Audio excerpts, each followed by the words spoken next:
Hello दोस्तों, एक बार फिर से आपका स्वागत है हमारे YouTube channel Advik superfast academic में। जैसा कि बच्चों आप जानते हैं कि हमने अपने अपने बेसिक केमिस्ट्री के फर्स्ट पार्ट में आपको ये बात समझा दिया था कि परमाणु के 3 मूल कण होते हैं, इलेक्ट्रॉन, प्रोटॉन और न्यूट्रॉन। जिसके नाभिक में जो परमाणु होता है, परमाणु का जो नाभिक होता है, इस नाभिक में 2 मूल कण होते हैं और वह कौन-कौन होते हैं? प्रोटॉन और न्यूट्रॉन होते हैं। तथा इस नाभिक के चारों ओर कोष होते हैं। इन्हीं कोष में क्या होते हैं? इलेक्ट्रॉन होते हैं। इन्हीं कोष में क्या होते हैं? इलेक्ट्रॉन होते हैं।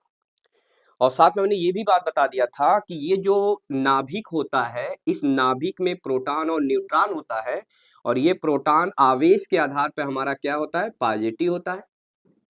और जो इलेक्ट्रॉन होता है ये आपका क्या होता है? निगेटिव होता है। और ये जो न्यूट्रॉन होता है ये आपका क्या होता है? इसके ऊपर कोई चार्ज नहीं होता। इसका मतलब है कि नाभिक अगर हम इस आधार पे देखें, चूंकि नाभिक में 2 कण होते हैं, प्रोटॉन और न्यूट्रॉन, न्यूट्रॉन पे कोई चार्ज नहीं है। इसका मतलब हम ये कह सकते हैं कि नाभिक आवेश के आधार पर कैसा होगा? पॉजिटिव होगा। यानी कि ये नाभिक जो होगा आवेश के आधार पर कैसा होगा? पॉजिटिव होगा। और इसके चारों तरफ जो कोष होता है जिसमें कि इलेक्ट्रॉन होता है और वो इलेक्ट्रॉन निगेटिव चार्ज होता है, इस वजह से जो कोष होगा वह क्या होता है? निगेटिव चार्ज होता है। और साथ में हम ये कह सकते हैं, चूंकि जितने अगर हम आपको बात करें कि उदासीन परमाणु की बात करें, तो उदासीन परमाणु इसका मतलब चार्ज क्या होगा? बराबर होगा। यानी कि जितने प्लस होंगे उतने माइनस होंगे।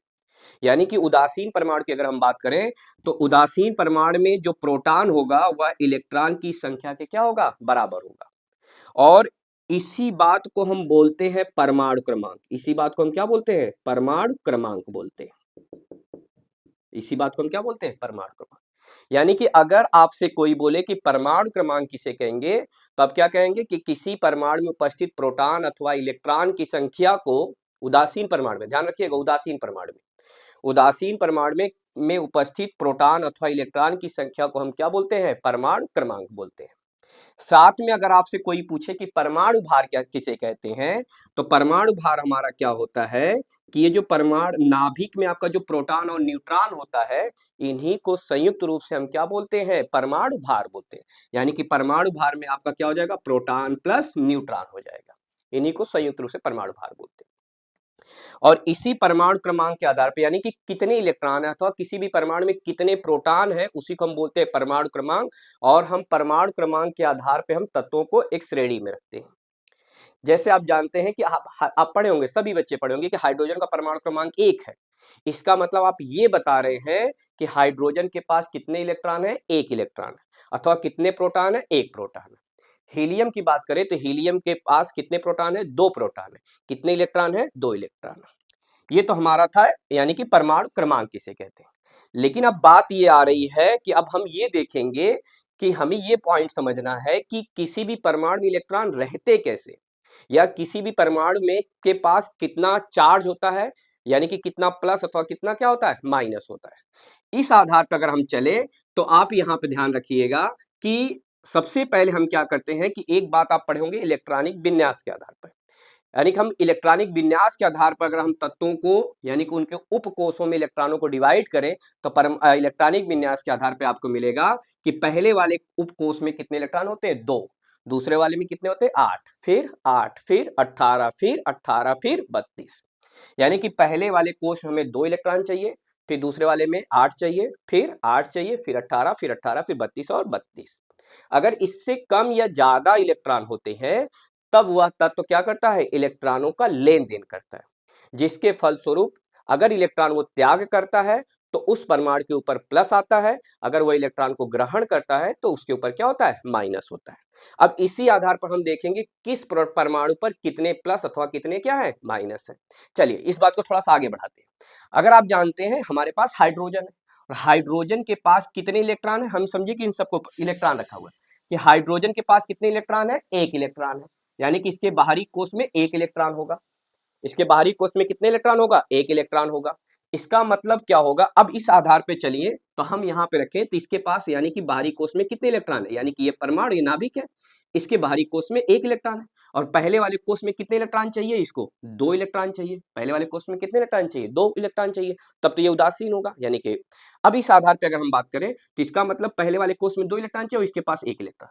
अब ये क्या करेगा, 2 काम करेगी, या तो कहीं से 1 इलेक्ट्रॉन ले ले, कहीं से 1 इलेक्ट्रॉन ले लेगा तो इसके बाहरी कोश में 2 इलेक्ट्रॉन हो जाएगा, तब तो ये उदासीन हो जाएगा।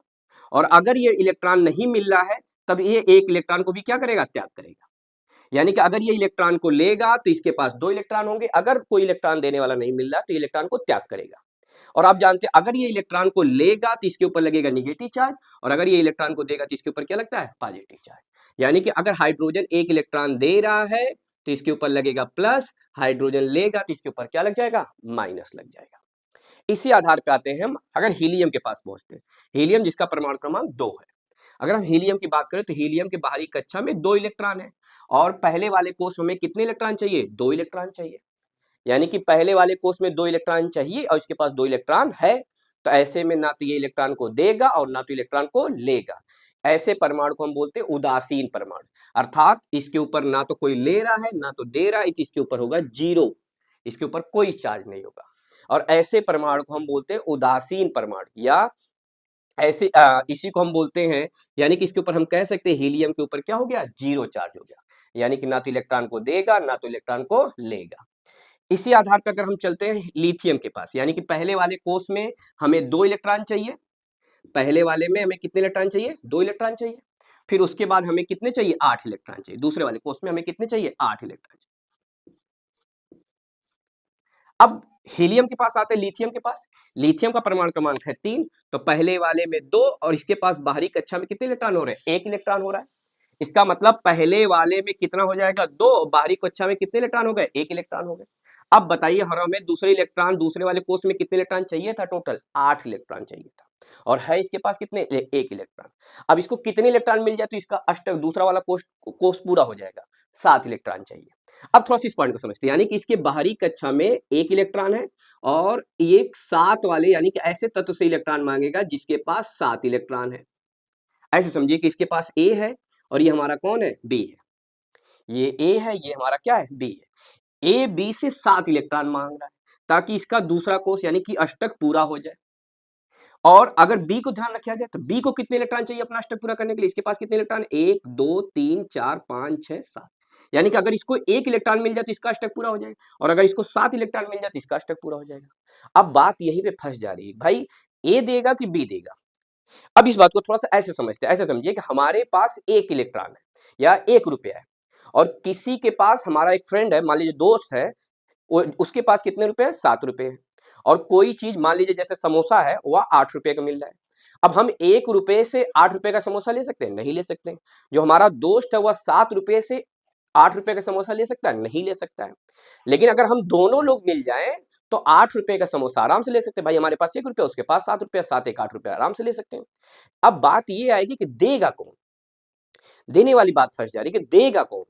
अब ऐसे समझिए कि अगर हम वो हमें अगर दे तो उसको कितना रुपया देना पड़ेगा, 7 रुपया देना पड़ेगा। लेकिन अगर हम उसको दे तो कितना रुपया देना पड़ेगा, 1 रुपया देना पड़ेगा। बताइए किसको देना आसान है, हमें देना क्या उसको आसान, बिल्कुल आसान है, क्योंकि भाई एकदम आसान सिंपल सा है कि हमें देना आसान है, क्योंकि हमारा सिर्फ 1 रुपया का नुकसान होगा, उसका कितने रुपए का, 7 रुपए का नुकसान होगा। ऐसे इसी प्रकार समझिए कि अगर हमारे पास 2 रुपया हो उसके पास 6 रुपया हो, बताइए 2 रुपया देना आसान है कि 6 रुपया, तो आप बिल्कुल आसानी से कहेंगे 2 रुपया देना आसान है। कल को हमारे पास 3 रुपया हो जाए उसके पास 5 रुपया, बताइए 3 रुपया देना आसान है कि 5 रुपया, तो आप कहेंगे 3 रुपया आसान।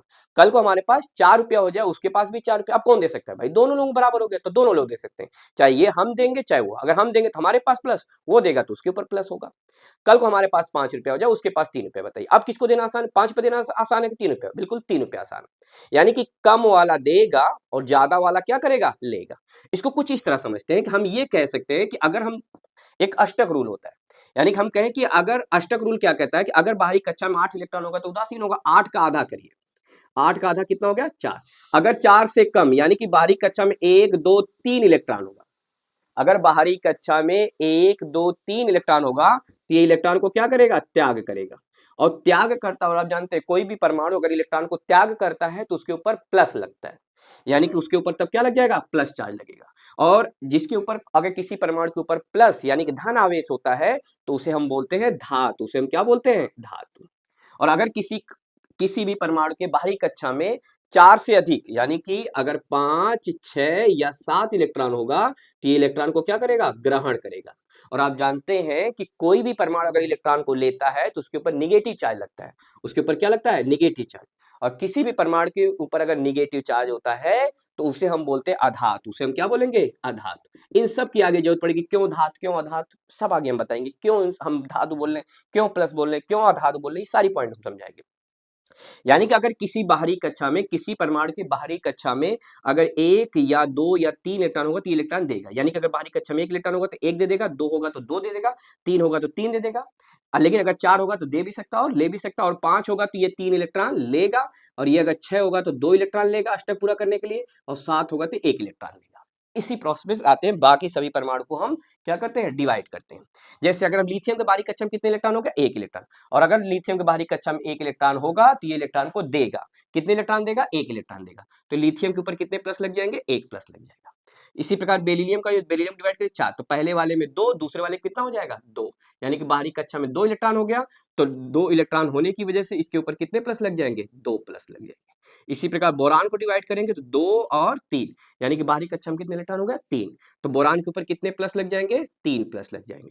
कार्बन के पास आइए 2, 4, अब ये देखिए 4 आ गया, बीचों बीच आ गया, तो दे भी सकता है और ले भी सकता है। और अगर देगा तो कार्बन के ऊपर कितने प्लस, 4 प्लस, और अगर लेगा तो कार्बन के ऊपर कितने माइनस, 4 माइनस। इसी प्रकार नाइट्रोजन का ये 2, 5, बाहरी कक्षा में 5 इलेक्ट्रॉन, तो नाइट्रोजन को अब बताइए 5 आ गया, तो 5 आएगा तो कितना इलेक्ट्रॉन लेगा, अष्टक पूरा करने के लिए 3, तो नाइट्रोजन के ऊपर कितने चार्ज लग जाएंगे, 3। ऑक्सीजन के ऊपर आइए 2, 6, तो ऑक्सीजन के बाहरी कक्षा में 6, तो ऑक्सीजन के ऊपर कितने माइनस, 2 माइनस।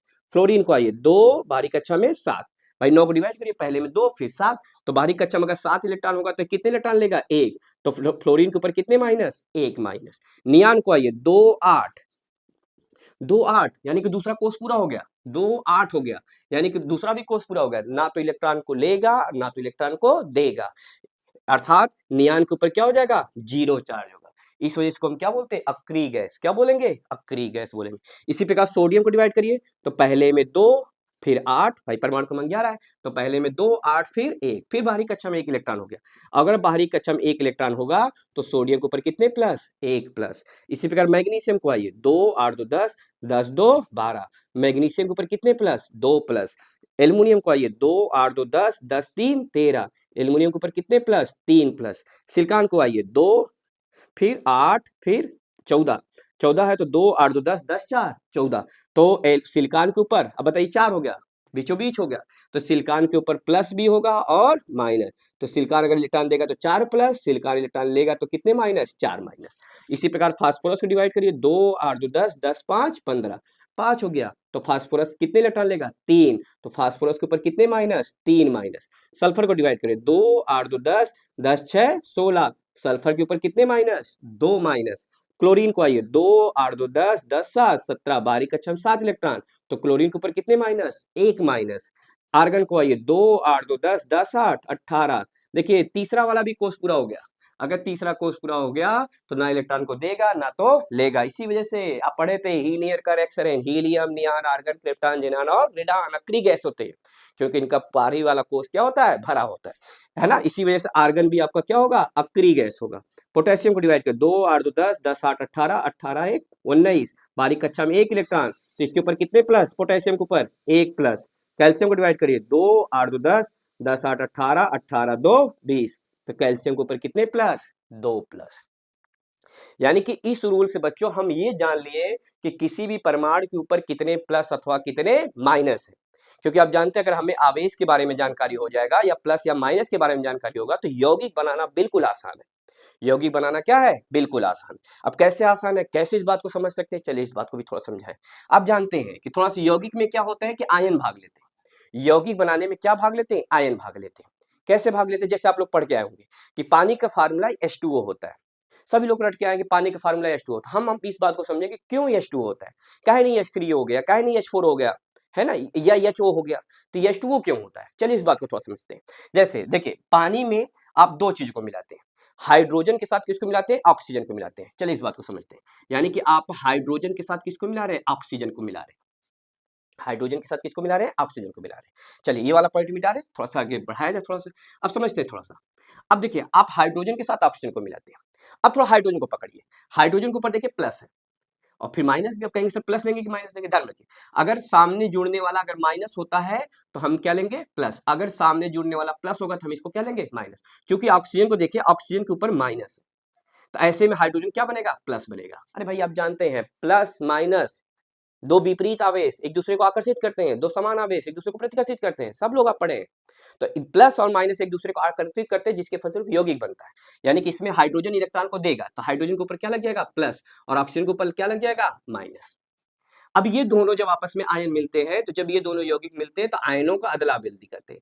यानी कि ये वाला आयन इसके पास आता है, ये वाला आयन इसके पास जाता है।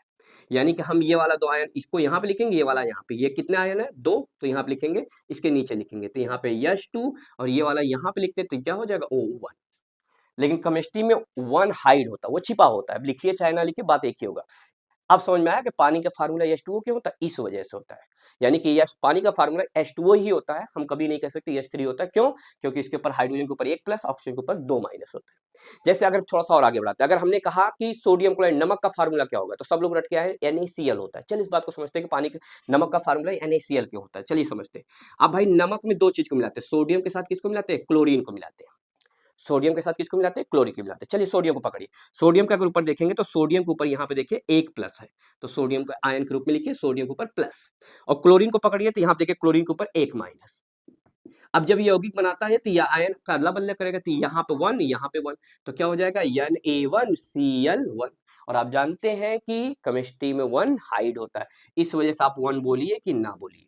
आप समझ में? नमक का फार्मूला NaCl क्यों होता है? इसी वजह से होता है।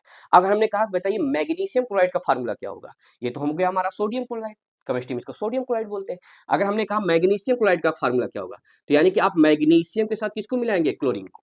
भाई मैग्नीशियम क्लोराइड में आप किसको मिलाएंगे? मैग्नीशियम के साथ क्लोरीन को मिलाएंगे। चलिए इस बात को थोड़ा समझते हैं, मैग्नीशियम क्लोराइड का फार्मूला क्या होगा। आप मैग्नीशियम को पकड़िए, मैग्नीशियम के ऊपर कितने प्लस? दो प्लस, और क्लोरीन के ऊपर कितने माइनस? एक माइनस। अब आयनों का अदला बदली कर दीजिए तो क्या बनेगा बताइए? यहाँ पे बनेगा Mg1, तो वन तो लिखते नहीं है, ये टू, तो क्या हो जाएगा मैग्नीशियम क्लोराइड का फार्मूला? MgCl2। यानी कि मैग्नीशियम क्लोराइड का फार्मूला क्या होगा? MgCl2। इसी प्रकार हमने कह दिया एल्युमिनियम क्लोराइड का फार्मूला बताइए, तो एल्युमिनियम क्लोराइड का फार्मूला का मतलब आप एल्युमिनियम के साथ किसको मिलाएंगे? आप एल्युमिनियम के साथ किसको मिलाएंगे? क्लोरीन को मिलाएंगे। एल्युमिनियम के साथ किसको मिलाएंगे? क्लोरीन को मिलाएंगे।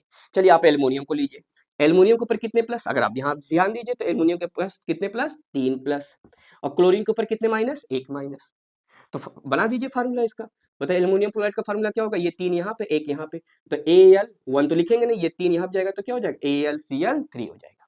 AlCl3 हो जाएगा। एल्युमिनियम क्लोराइड का फार्मूला क्या हो जाएगा? AlCl3 हो जाएगा। इसी प्रकार जैसे आप पढ़े होंगे कार्बन टेट्राक्लोराइड CCl4। चलिए उसको बात को समझते हैं, कार्बन टेट्राक्लोराइड का फार्मूला क्या होगा। जैसे हमने कहा कि यानी कि कार्बन टेट्राक्लोराइड का मतलब आप कार्बन के साथ किसको मिलाएंगे? क्लोरीन को मिलाएंगे।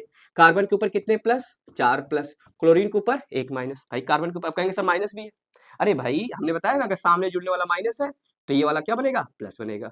तो अब बना दीजिए कार्बन क्लोराइड का फार्मूला, क्या बनेगा बताइए। तो कार्बन, यहाँ पे देखिए कार्बन, ये चार यहाँ पे जाएगा तो CCl4, इसी को बोलते हैं कार्बन टेट्रा क्लोराइड बोलते हैं।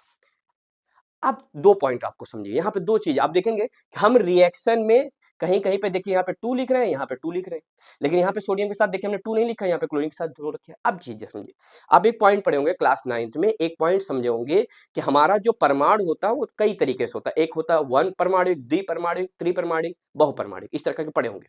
ध्यान में रखिए, जब हम रिएक्शन में धातु को लिखते हैं, है ना, तो धातु को हम वन परमाणुक अणु के रूप में लिखते हैं रिएक्शन में, और जो अधातुएं होते हैं उनको द्विपरमाणु अणु के रूप में लिखें। यानी कि जितने भी अधातु होंगे उनको टू करके लिखा जाएगा, और जो धातु होगा उनको सिंगल लिखा जाएगा। जैसे अगर आप ध्यान रखिए हाइड्रोजन अधातु है, इसी वजह से हमने यहाँ पे टू लिखा।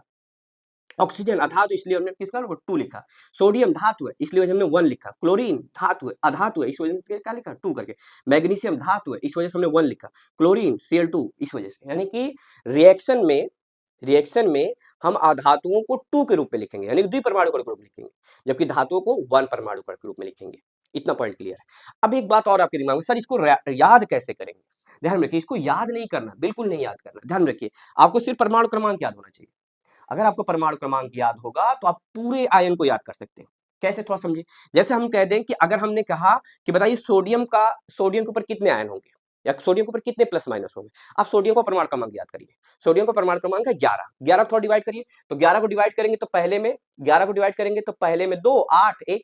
अरे भाई 11 को डिवाइड करिए, पहले में 2 होना चाहिए, फिर 8 होना चाहिए, फिर 1। बारीक कक्षा में कितने इलेक्ट्रॉन? 1। और बारीक कक्षा मैंने आपको बताया था कि बारीक कक्षा में अगर 1, 2, 3 होगा तो इलेक्ट्रॉन को क्या करेगा? त्याग करेगा। यानी कि कितना इलेक्ट्रॉन इसके त्याग करेगा? 1 इलेक्ट्रॉन त्याग करेगा, जिसके ऊपर कितने प्लस? 1 प्लस आ जाएगा। जैसे हमने कहा मैग्नीशियम, मैग्नीशियम का परमाणु क्रमांक 12। 12 को डिवाइड करिए, पहले में 2, फिर 8, फिर 2। बारीक कक्षा में कितने इलेक्ट्रॉन? 2, तो कितने प्लस? 2 प्लस। अब एल्युमिनियम परमाणु क्रमांक 13। एल्युमिनियम 13 को डिवाइड करिए तो उसके पास परमाणु क्रमांक कितना होता है? 13। 13 को डिवाइड करिए, पहले में 2, फिर 8, फिर बचा कितना? 3। तो एल्युमिनियम के ऊपर कितने प्लस? 3 प्लस। जैसे हमने कहा क्लोरीन, क्लोरीन का परमाणु क्रमांक याद करिए। क्लोरीन का परमाणु क्रमांक होता है 17। 17 को डिवाइड करिए, पहले में 2, फिर 8, बारीक कक्षा में 7। और बारीक कक्षा में अगर 7 इलेक्ट्रॉन होगा तो अष्टक पूरा करने कितने इलेक्ट्रॉन लेगा? 1 इलेक्ट्रॉन। अर्थात क्लोरीन के ऊपर कितने माइनस? 1 माइनस होगा। तो आपको रटना नहीं है, बिल्कुल नहीं रटना है। आप इस आधार पर सिर्फ परमाणु क्रमांक आपको याद होना चाहिए। परमाणु क्रमांक याद होगा तो सारे आयन को आप क्या करेंगे? याद कर लेंगे। अब आप इसकी सहायता से कोई भी यौगिक बना सकते, भाई किसी भी प्लस को उठाइए, किसी भी माइनस के साथ जोड़ते चले जाइए। जैसे यहाँ पे हमारे पास हाइड्रोजन ऑक्साइड हो गया, ये हमारा क्या हो गया? Sodium chloride. अच्छा एक चीज और ध्यान रखिए, एक चीज और ध्यान में, हम यहाँ पे देखिए इसको बोल रहे हैं सोडियम, इसको बोल रहे हैं क्लोराइड। भाई जबकि ये क्लोरीन होता है, हम इसको क्लोराइड बोल रहे हैं। ध्यान रखिए, आधातुओं को, फिर से बोल रहे हैं हम, आधातुओं को ये जो हमारा होता है इसको परमाणु होता है, लेकिन अगर परमाणु के ऊपर अगर माइनस लग गया तो उसके नाम में हम आइड शब्द जोड़ देंगे। जैसे क्लोरीन, क्लोरीन पे माइनस लग गया तो chloride. Oxygen oxide, nitrogen nitride, fluorine fluoride. यानी कि आधातुओं के जब यौगिक में हम नाम लेंगे तो आधातुओं के नाम में आइड शब्द बढ़ा देंगे, जबकि धातुओं के जो नाम मतलब परमाणु होगा वही धातु यौगिक में भी उसका नाम होगा। जैसे यहाँ पे सोडियम है तो यहाँ भी सोडियम, यहाँ पे मैग्नीशियम है तो यहाँ भी मैग्नीशियम होगा। लेकिन यहाँ पे ये क्लोरीन है तो यहाँ पे हम क्या बोलेंगे? क्लोराइड। यहाँ पे क्लोरीन है तो क्लोराइड, यहाँ पे ऑक्सीजन है तो ऑक्साइड। यानी कि नाम में भी रटना नहीं है, बस नाम के आगे जो आपका अधातु होगा उसके नाम के आगे आप आइड शब्द जोड़ दीजिएगा। जैसे इसका नाम क्या होगा बताइए? ये एल्युमिनियम हो गया, ये क्लोराइड होगा। ये कार्बन हो गया, ये क्लोराइड हो गया। कुछ लोग ये बोलते टेट्राक्लोराइड। भाई एक होता है तो उसको बोलते मोनो, दो होता है तो उसको डाई, तीन होगा तो ट्राई, चार होगा तो टेट्रा, पांच होगा तो पेंटा। बोल सकते कोई भी नहीं। अगर कार्बन क्लोराइड बोलेंगे तब भी कोई दिक्कत नहीं, एल्युमिनियम क्लोराइड बोलेंगे AlCl3 तब भी कोई बात नहीं, या आप ये बोल सकते हैं एल्युमिनियम ट्राई क्लोराइड, कोई भी हर्ज नहीं।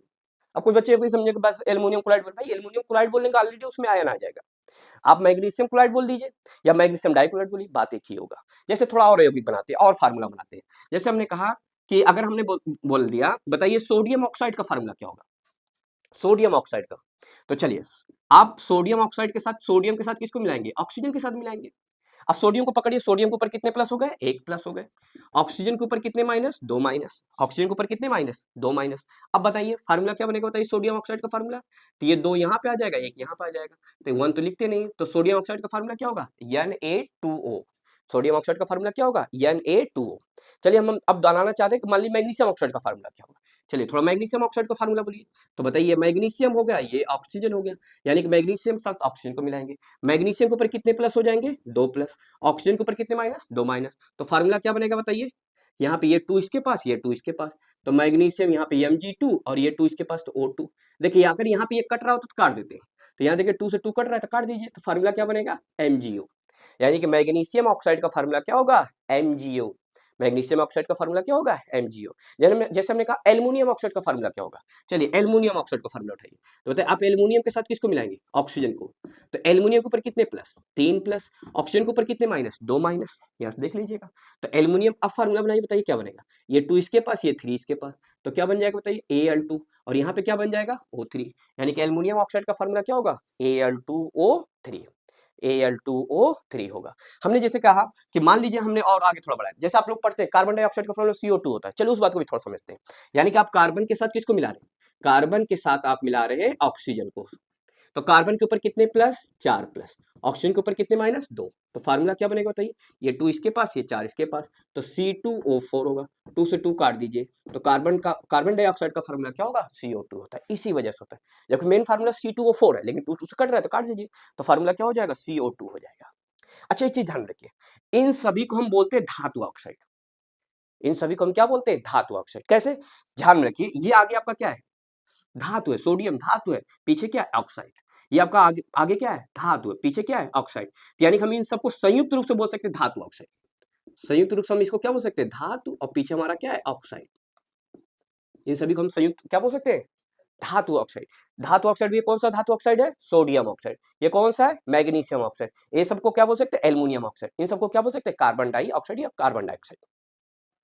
यानी कि अगर आपसे कोई कहते हैं सोडियम धातु ऑक्साइड, पढ़ चुके हैं धातु ऑक्साइड, एक चीज और पढ़े थे, सभी धातु ऑक्साइड आप क्या होते हैं, क्षार होते हैं। वो आपको तब समझाएंगे जब अम्ल अम्ल क्षार एवं लवण पढ़ाएंगे, तो वहां पर और डिटेल समझाएंगे कि धातु ऑक्साइड क्यों क्षार होता है, या क्यों धातु ऑक्साइड को हम क्षार क्यों बोलते हैं। लेकिन पहले हम ये समझे कि धातु ऑक्साइड होता क्या है। तो इन सभी को हम संयुक्त रूप से क्या बोल सकते हैं, धातु ऑक्साइड बोलते हैं। जैसे हमने कहा, थोड़ा सा और आगे बढ़ाते हैं, कि अगर हम नाइट्राइड बनाना चाहें, धातु नाइट्राइड बनाना चाहें, इसी आधार पे हम धातु नाइट्राइड, धातु ऑक्साइड, धातु फ्लोराइड इस तरह बोलने चले हैं। अगर हमने वही भाई धातु के साथ अगर ऑक्सीजन लगा दिया तो धातु ऑक्साइड, धातु के साथ नाइट्रोजन लगा दिया तो धातु नाइट्राइड, अगर धातु के साथ फ्लोरीन लगा दिया तो धातु फ्लोराइड बन गई। जैसे हम नाइट्राइड बनाना चाहें, धातु नाइट्राइड। जैसे चलिए आते हैं थोड़ा सा बनाना। जैसे हमने कहा, बताइए, हमने आगे कहा कि धातु नाइट्राइड में हमने पहला कहा कि बताइए सोडियम नाइट्राइड का फॉर्मूला क्या होगा। चलिए, अगर हम सोडियम के साथ तब किसको मिलाएंगे, नाइट्रोजन को मिलाएंगे।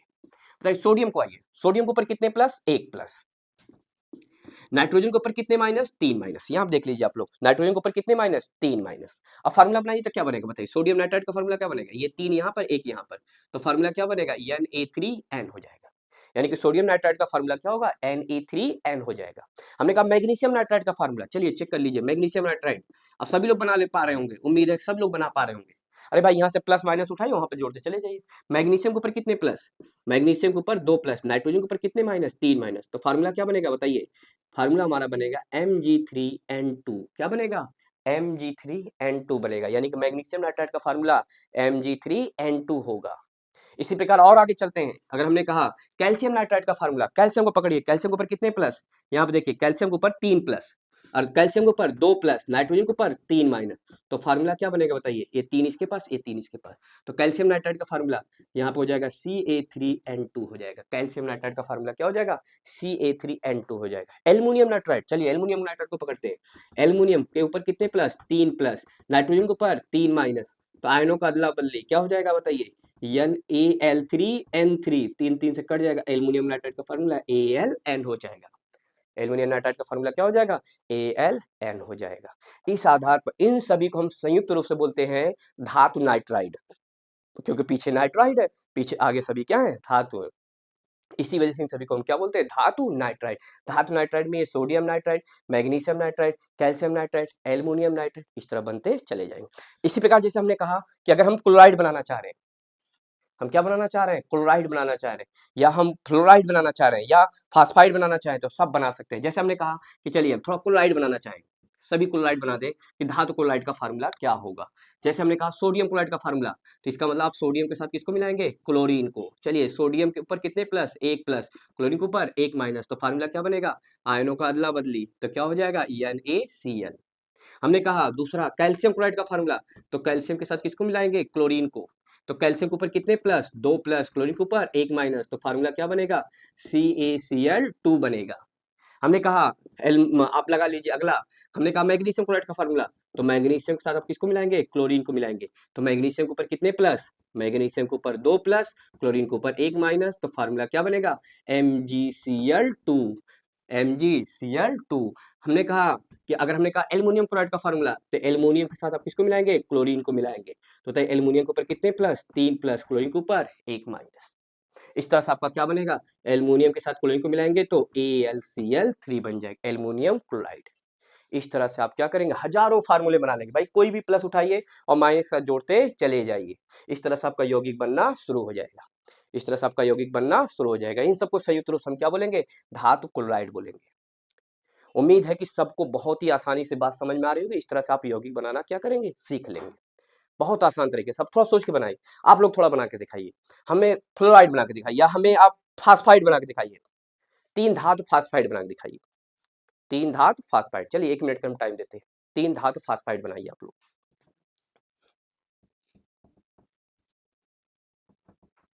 चलिए थोड़ा चेक करते हैं, तीन धातु फास्फाइड, कोई भी तीन धातु फास्फाइड।